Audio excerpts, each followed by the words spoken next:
2023 के अंदर में 91% की ग्रोथ देखी गई है निफ्टी इंडिया डिफेंस में, वहीं निफ्टी 50 में केवल 21% का।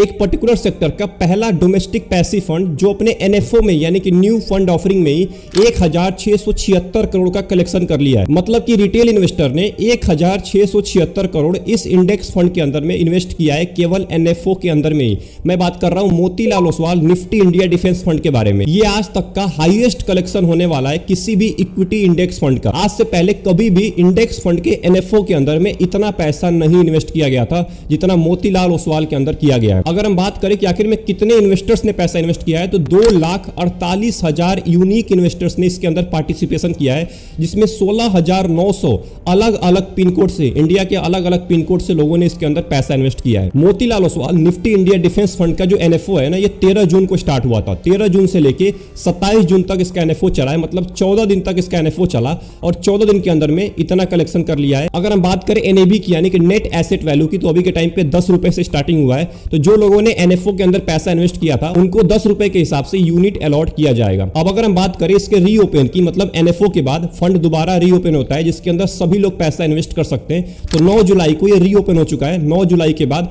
आप अपना एसआईपी करना स्टार्ट कर सकते हैं। कोई भी इसके अंदर एसआईपी कर सकता है। अभी के टाइम पे लगभग 10 साढ़े 10 रुपए इसकी एनएबी चल रही है। अब यहां तक हमने बात कर लिया कि मोतीलाल ओसवाल का जो डिफेंस इंडेक्स फंड है उसने अपने एनएफओ के अंदर में कितना पैसा कलेक्ट किया है। बट अब इंपॉर्टेंट मुद्दे के ऊपर आते हैं कि आखिर में क्या ये मोतीलाल ओसवाल का डिफेंस इंडेक्स फंड आगे भी ऐसा परफॉर्म करने वाला है, इसके अंदर आगे भी लोग पैसा इन्वेस्ट करने वाले हैं।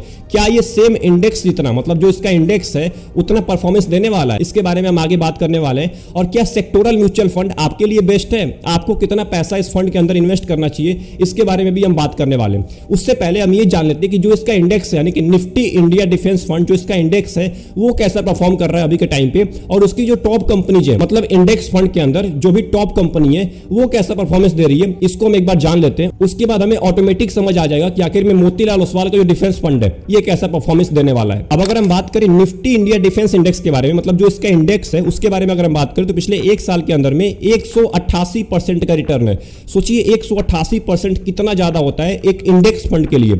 अगर हम बात करें 3 साल की, तो 3 साल के अंदर में लगभग 64% का रिटर्न है। इसका स्टार्टिंग पॉइंट है 16 अगस्त 2022, इस डेट को ये स्टार्ट हुआ था। तो 2022 से लेके अभी तक इसने 64% का रिटर्न दिया है, जो कि ऑब्वियस सी बात है बहुत ज्यादा रिटर्न है, जबकि एक साल के अंदर में 188% का रिटर्न है। अब एक बार हम ये जान लेते हैं कि आखिर में इसमें जो टॉप कंपनी है उसका कैसा परफॉर्मेंस है। अगर हम बात करें कोचिन शिपयार्ड की, तो यहां पे देखिए आज के टाइम पे इसकी वैल्यू चल रही है 2,691 रुपए। इसका जो मार्केट कैप है वो है 70,818 करोड़ का। बट अगर हम बात करें पीबी रेशियो की, यहाँ पे आप देखिए आप प्राइस टू बुक रेशियो है 14 का, मतलब कि बहुत ज्यादा पीबी रेशियो हो चुका है। क्योंकि अगर हम बात करें एक अच्छी कंपनी की तो पीबी रेशियो कम से कम 3 से कम का होना चाहिए, इसका तो 14 को टच कर चुका है। अगर हम बात करें पी रेशियो की तो ये भी लगभग 90 का पी रेशियो है, 87 का पी रेशियो है, जो कि बहुत ज्यादा है। ये दर्शाता है कि ये कंपनी या तो ओवर वैल्यूड हो चुकी है या तो बहुत ही अच्छी कंपनी है, क्योंकि इतना ज्यादा पी रेशियो एक ऐसी कंपनी का जो पिछले 1-2 साल से केवल ट्रेंड में आई है, इसका मतलब इसका जो पी है ये भी बहुत ज्यादा ओवर वैल्यूड हो चुका है। और अगर हम बात करें आरओई की यानी कि रिटर्न ऑन इक्विटी की, अगर आपको रिटर्न ऑन इक्विटी के बारे में नहीं पता है तो इसका फॉर्मूला होता है net income divided by share holder equity.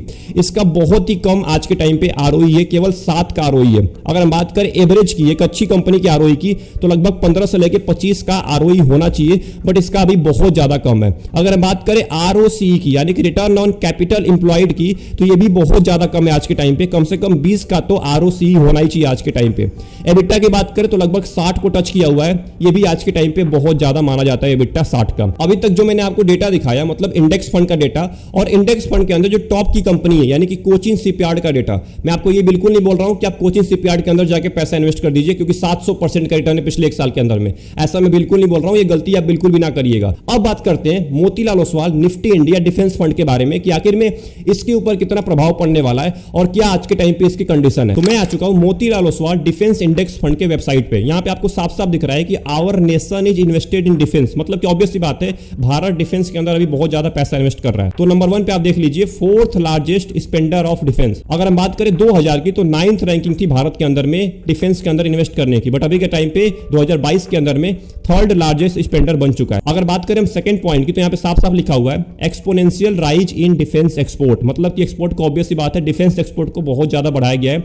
यहाँ पे 334% के साथ पिछले 5 साल की ईयर में ग्रो किया है यहाँ पे, और ये एम किया जा रहा है कि 70% इंपोर्ट रिड्यूस किया जाए। अगर हम तीसरे पॉइंट की बात करें तो यहाँ पे साफ साफ लिखा हुआ है increased budget allocation for defence, यानी कि 2014-15 के अंदर में केवल 2.29 लाख करोड़ का बजट था, बट अभी के टाइम पे 2024-25 यानी कि जो अभी बजट गया है इसमें 6.2 लाख करोड़ का बजट है। अगर हम निफ्टी इंडिया डिफेंस ट्राई को निफ्टी 50 यानी कि जो हमारा इंडेक्स है, जो मेन इंडेक्स है निफ्टी 50, उससे कंपेयर करें तो यहाँ पे साफ साफ आप देख सकते हैं 2019 के अंदर में निफ्टी 50 आ गए, 2020 में भी आ गए, बट यहाँ पे 2021 में देखिए आप 60% की ग्रोथ देखी गई है निफ्टी इंडिया डिफेंस में, 2022 के अंदर में 66% का, एंड 2023 के अंदर में 91% की ग्रोथ देखी गई है निफ्टी इंडिया डिफेंस में, वहीं निफ्टी 50 में केवल 21% का, एंड अभी के टाइम पे यानी कि 2024 के अंदर में निफ्टी इंडिया डिफेंस का 60% का ग्रोथ है एंड निफ्टी 50 का है केवल 4% का। अगर आप निफ्टी इंडिया डिफेंस ट्राई में 10,000 रुपए की एसआईपी स्टार्ट किए होते 1 साल पहले तो आज 2,29,000 वैल्यू हो जाती, एंड अगर आप 5 साल पहले किए होते तो आज उसकी वैल्यू हो जाती 38 लाख रुपए। सोचिए 81% का रिटर्न है 5 साल के अंदर में। अगर हम बात करें इसके पोर्टफोलियो की तो स्मॉल कैप के अंदर ये 37% पैसा इन्वेस्ट करता है, मिड कैप के अंदर 20% एंड लार्ज कैप के अंदर 42%। अगर बात करें Motilal Oswal Nifty India defence fund के बारे में तो यहाँ पे देखिए आप रेगुलर प्लान और डायरेक्ट प्लान दोनों के अंदर है,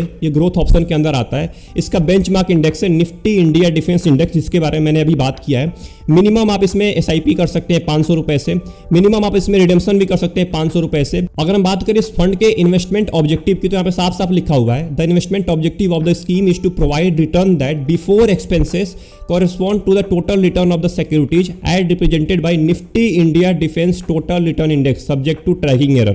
मतलब जो ट्रैकिंग एरर होगा उसी का थोड़ा सा आपको गैप दिखेगा इसके अंदर, नहीं तो सेम टू सेम आपको Nifty India defence total return जितना आपको रिटर्न दिखने वाला है। अगर बात करें हम इसके टाइप की तो ये ओपन एंडेड फंड है, मतलब जब चाहे आप सेल कर सकते हैं, जब चाहे आप बाई कर सकते हैं। एग्जिट लोड आपको 1% का देना पड़ेगा अगर आप 15 दिन से पहले अपने यूनिट को रिडीम करते हैं। अगर बात करें हम फंड मैनेजर की तो 2 फंड मैनेजर हैं, एक का नाम है स्वप्नील मयकर और दूसरे का नाम है राकेश शेट्टी। इन दोनों के बारे में आप अच्छे से रिसर्च कर सकते हैं। यही दोनों Motilal Oswal Nifty India defence index fund को मैनेज करने वाले हैं। अब यहां तक देखने के बाद आपके माइंड में एक जरूर क्वेश्चन आया होगा, जो है कि क्या मैं Motilal Oswal defence index fund के अंदर पैसा इन्वेस्ट कर सकता हूं अभी के टाइम पे? क्योंकि ऑब्वियस सी बात है एनएफओ के अंदर में इतने सारे लोगों ने पैसा इन्वेस्ट किया है, तो अगर मैं अभी के टाइम पे पैसा इन्वेस्ट करूंगा तो मेरा रिटर्न बहुत ज्यादा होगा, क्योंकि इंडेक्स फंड ही मेरे को 188% का रिटर्न दिया है। तो देखिए आप बिल्कुल ही भूल कर रहे हैं, क्योंकि ऐसी कोई भी गारंटी नहीं होती है कि अभी के टाइम पे अगर आपको ज्यादा रिटर्न मिला है तो आगे भी आपको ज्यादा रिटर्न मिलने वाला है। और एक बात को जरूर ध्यान दीजिएगा, म्यूचुअल फंड लॉन्ग टर्म के लिए बना हुआ है, ना कि शॉर्ट टर्म के लिए। अगर आप शॉर्ट टर्म के लिए आना चाहते हैं तो आप किसी भी स्टॉक को पिक कर सकते हैं, आपको शॉर्ट टर्म में अच्छा रिटर्न मिल सकता है।